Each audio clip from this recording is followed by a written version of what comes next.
Kita ke sorotan lain, saudara, penyebaran wabah malaria di Kabupaten Pohuwatu, Gorontalo terus meningkat. Tingginya aktivitas pertambangan yang menimbulkan kubangan air diduga jadi pemicu penyebaran wabah malaria. Penyebaran wabah malaria di Kabupaten Pohuwatu, Gorontalo masih terus terjadi peningkatan yang signifikan sejak 3 tahun terakhir. Berdasarkan data Dinas Kesehatan Provinsi Gorontalo, penyebaran wabah malaria selama 2024 mencapai lebih dari 1.500 kasus positif.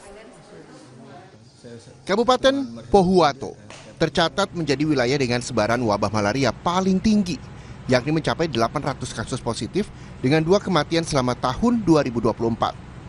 Bahkan di awal tahun 2025 ini, kasus positif malaria di Pohuwatu sudah mencapai lebih dari 60 kasus. Kepala Bidang Pencegahan dan Pengendalian Penyakit Dinas Kesehatan Provinsi mengatakan, sudah hampir 3 tahun wabah malaria di Pohuwatu tidak bisa terkendali. Tingginya aktivitas pertambangan yang menimbulkan kubangan air diduga menjadi salah satu faktor meningkatnya penyebaran wabah malaria. Bahkan dari ratusan pasien malaria di Kabupaten Pohuwatu didominasi warga yang beraktivitas di wilayah pertambangan.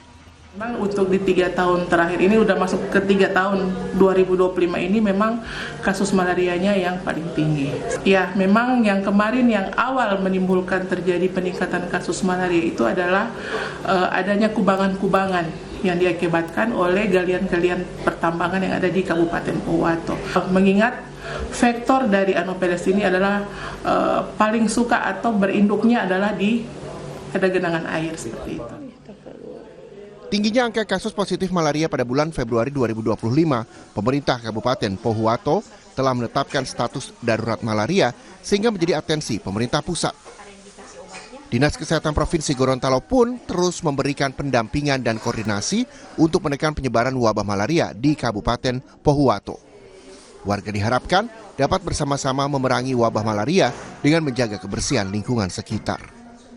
Kris Kamisma, Kompas TV, Gorontalo.